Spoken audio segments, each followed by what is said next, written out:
ሰላም እንዴት ናችሁ? ውድ የዩቲዩብ ተከታታዮች፣ እኔ ያለው እግዚአብሔር ይመስገን። እንግዲህ በመጀመሪያ ሰብስክራይብ፣ ላይክ፣ ኮሜንት ማድረጋችሁን እንዳትረሱ እና ዛሬ የመጣሁት ትንሽ እኔን ከገጠመኝ ላካፍላችሁ ብዬ ነው። እሱም ምንድነው እኔ በፊት አረብ ሀገር 6 ዓመት ሰራው።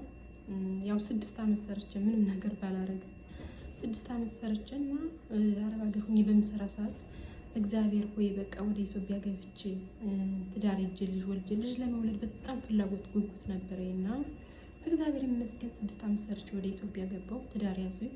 ትዳር ከመያዜ ግን ወዲያውኑ ነበር ልጅ ያገኘሁት። እግዚአብሔር ይመስገን። እግዚአብሔር ምን ይሳነዋል። እና 2 ልጆች አሉኝ፣ ሴትና ወንድ ናቸው። እግዚአብሔር ይመስገን። እና የመጀመሪያ ልጅን ልወልድ 20 ቀን ምናምን ሲቀረኝ ባለቤቴ ምን አጋጠመው? መኪና አደጋ አጋጠመው። በጣም ተጎዳ፣ ከሚባለው ከሚገባው በላይ በጣም ተጎዳ።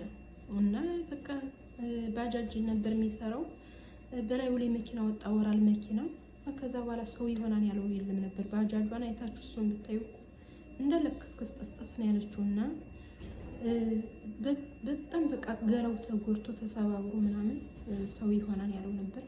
እና እግዚአብሔር ምን ይሳነዋል። እግዚአብሔር ይመስገን ያ ሁሉ ነገር አልፎ እዚህ ታፋው ላይ በጣም ስብራት ነበረው።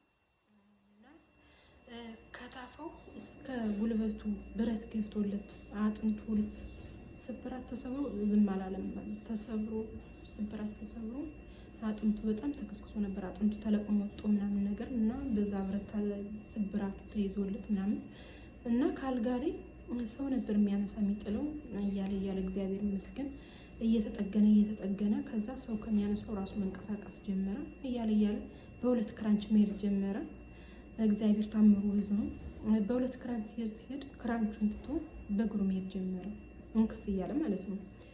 እና እያለ አሁን ዛሬ ላይ ብታዩት ኖርማል ነው። በቃ ኖርማል ምንድነው የጉልበት ስራ ተሯሩጦ መስራት አይችልም እንጂ ዛሬ ላይ ብታዩት ሲሄድ ምናምን ኖርማል ሰው ነው የሚመስል። በቃ እግዚአብሔር ይመስገን።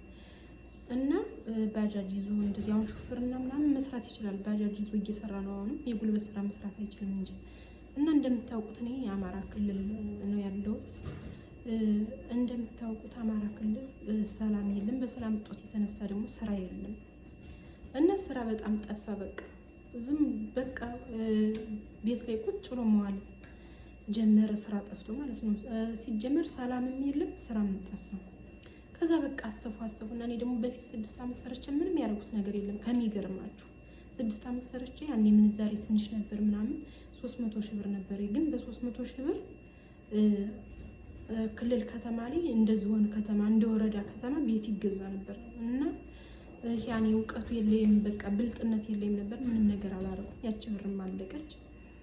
እና በቃ ቁጭ ብዬ ማሰብ ጀመርኩ። እንዴት ነው አሁን ልጅ ተይዞ ሲያደግ ብዙ ነገር አለው። እንዴት ነው እንደዚህ ነው ህይወታችን መምራት የምንችለው ምናምን ብዬ በጣም ማሰብ ጀመርኩ።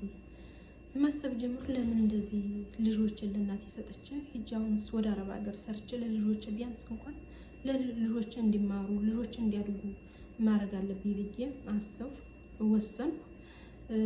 እሱ እንግዲህ እንደዚያም ስራ ቁጭ ብሎ አትሄጂ በቃ እግዚአብሔር እንዳለው እንሆናለን፣ እግዚአብሔር እንዳለው እንኖራለን ነበር የሚለኝና እኔ ደግሞ አንደኛ በፊት ያው እንግዲህ አረብ ሀገር ሰርተን ያው ባንቀይር ባናድግም መቼም የዕለት እንትን እንላለን ማለት ነው። እና ብዙ ነገር ስላየው በቃ ችግርን መቋቋም በቃ እኔ እንጃ እንዲያውም እንዲው ራሴ እንትን ማለት ሆነብኝ እንጂ በጣም ጎብዤ ነበረ።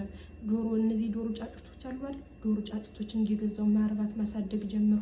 ከዛ ደግሞ የሆነ የዶሮ በሽታ አለ። በሽታው መጥቶ እነዛን ዶሮች ይገልብያል። አሁን እገዛለሁ እነዛን ዶሮች ይገልብያል። እንደዛም ነው። ግን የኢትዮጵያ ላይ አሁን በጣም ኑሮ ውድነት አለ። አልቻልኩትም። በቃ ራሳችን ማስተዳደር አልቻልንም። ከዛ ወስኑ በቃ ለእናቴ እንትን ስላት በቃ ልጅ ከቸገረሽ እና ልጆችን እንይዛቸዋለሁ ለእኔ ስጪ ሄደሽ ስሪ ያለችኝ። እና ከዛው በፊት 6 ዓመት የሰራሁበት ቤት ነው። ከሚገርማችሁ እንግዲህ ኢትዮጵያ ገብቼ 6 ዓመት ቆይቼ እግዚአብሔር ይመስገን ልጆች ሰጡኝ። 2 ልጆችን ወልጄ ምናምን ከዛው ቤት ነው ተመልሼ የመጣሁ። እና እላችኋለሁ ያው ኑሮ አልቻላለ ተመልሼ ወደ ስደት መጣሁ። እና አሁን ከመጣሁ 6 ወሬ ነው። 6 ወሬ ነው ከመጣሁ። እንግዲህ ልጆች አንደኛው የዓመት ከ8 ወሩን፣ ሁለተኛዋን የ4 ዓመት ከ6 ወሯ ነው ትቻቸው የመጣው። ወልዳችሁ መምጣት በጣም ከባድ ነው የእውነት። በተለይ ደግሞ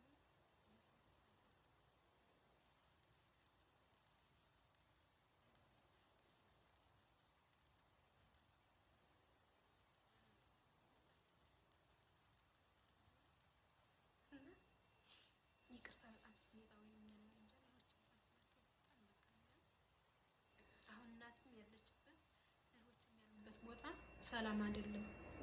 በቃ በየጊዜው ሰላም አይደለም። የሚሰማው ነገር የሚሆነው ነገር ሰላም አይደለም። እና ኮሽ ባለ ቁጥር ወይኔ ልጆች ምን ሆነው ይሆን የሆነ ተኝቼ ራሱ የሚገርማችሁ 1 ደቂቃ ከተኛው በርግግ ብዬ በቃ ልጆችን ነው ማሰብ። በጣም ውስጤ ይጨነቃል።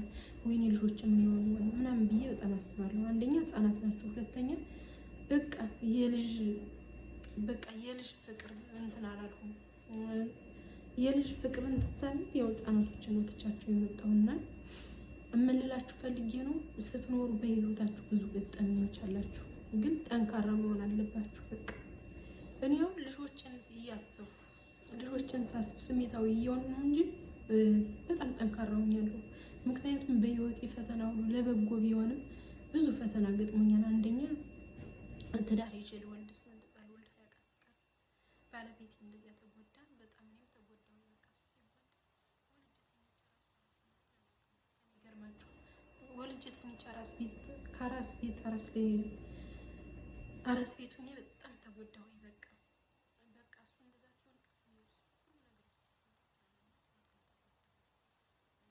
እና ስትኖሩ በህይወታችሁ ብዙ ፈተናዎች ያጋጥሟችኋል። ጠንካራ ሆናችሁ እነዚያ ፈተናዎች ካላሳለፋችሁ ብዙ ፈተናዎች ያጋጥሟችኋል። ግን ውድ የዩቱብ ቤተሰቦችን ስደት ላይ የሆናችሁ እህት ወንድሞች በቃ ሰርታችሁ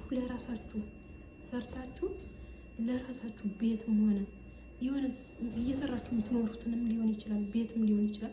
የምትሰሩትን ቤት የምትሰሩትን ብር እዛ ላይ አውሉት። እውነቴን ነው የምላችሁ። ሰርታችሁ ብር ብቻ ይዛችሁ ገብታችሁ ብር የት እንደሚገባ አታውቁትም የእውነት። እና ቤት ሊኖራችሁ ይገባል። የሆነ ስራ የሆነ ነገር ከፍታችሁ በቃ መቋቋም አለባችሁ እንጂ ብር የት እንደሚገባ ራሱ አታውቁትም። ተመልሳችሁ አሁን ወይ ቤት ካልገዛችሁ ወይ የሆነ ነገር ገዝታችሁ ካልኖራችሁ ተመልሳችሁ አሁን ወደ ስደት ነው የሚሆን ህይወታችሁ። እና በተለይ ልጅ ወልዶ ስደት መውጣት በጣም ከባድ ነው እህት ወንድሞች። እና በጣም ህይወት ከዚህ ስደት ላይ ሰርታችሁ ብትገቡ እዛም ህይወት ተደላላ አትጠብቃችሁም። ሄዳችሁ እንደ አዲስ ነው ህይወት የምትኖሯት ማለት ነው። ሄዳችሁ እንደ አዲስ ነው። አንደኛ ነገር ኢትዮጵያ ላይ ስትመጡ ሁሉ ነገር ኢትዮጵያ ላይ ትታችሁት እንደመጣችሁ አይጠብቃችሁም። ሁሉ ነገር በቃ ኑሮ ውድነቱ ምናምን ብትሉ እና ያን ነገር ታሳቢ አድርጋችሁ ራሳችሁን አመቻችታችሁ በቃ ሁለተኛ ወደ ስደት መሄድ የለብኝም ብላችሁ ከዚህ ሆናችሁ ያለውን ነገር የምትኖሩበትን ህይወታችሁ ከዚህ ላይ ሆናችሁ አመቻችታችሁ መሄድ ነው ያለባችሁ። እና ደግሞ ጥንካሬ ያስፈልጋል። በጣም ጠንካራ መሆን። በአሁን ጊዜ ራሳችሁን ሰርታችሁ ራሳችሁን ካልቻላችሁ ራሳችሁን ሁላችሁ ካልተገኛችሁ እያላችሁም የወዳችሁ ሰው ስታጡ ደህና አደርሽ ደህና ዋልሽ ለማለት ራሱ በጣም ነው እንትን የሚል። የእውነቴን ነው የምላችሁ፣ እኔ ደርሶብኝ ስላየሁት ነው። እና ጠንካራ ሆናችሁ በተለይ ቤት ብትገዙም በጣም አሪፍ ነው። እኔ አሁን ቤት እንኳን በፊት አሁን ቤት ገዝቼ እንደሆነ የእውነቴን ነው የምላችሁ ልጆችን ትቼ ወደ ስደት አልመጣም ነበር ተመልሼ። ግን ቤትም የለኝ ያረኩት ነገርም የለኝ። አንድ ምን መሰላችሁ ያችን ባጃጇን ገዝቼ ነበር። ባጃጅ ደግሞ ምኑን ሰርቶ ምን እንትን ይላል፣ ኮልኮሌ ናት ባጃጃውን እንደምታዩት። ለዛውም በሰላም ጉዳዩን ስራ ምናምን የሚባል ነገር የለም ከሚገርማችሁ። እና እንደዛ ነው እላችኋለሁ። እና በህይወታችሁ ውስጥ ነው ብዙ ውጣ ውረድ ፈተና ሊገጥማችሁ ይችላል። ግን እናንተ ጠንካራ መሆን አለባችሁ፣ መጠንከር በቃ ጠንካራ ሆናችሁ የሚደርሱትን ፈተናዎች ሁሉ ማለፍ አለባችሁ። እና እንደዛ ነው እላችኋለሁ። ያው ጠንካራ ነው። አሁን ብዙ ነገሮችን ስላሳለፉ ያው ግን በቃ ልጅ ወልዳችሁ መውጣት ልጅ ትታችሁ መምጣት በጣም እኔ እንጃ ከሚባለው በላይ በጣም ትጎዳላችሁ። እዚህ ሆናችሁ የልጅ ፍቅር ልጆቻችሁን እያሰባችሁ በጣም ነው የምትጎዱት። ያው ጠንካራ መሆን አለባችሁ እህት ወንድሞቼ።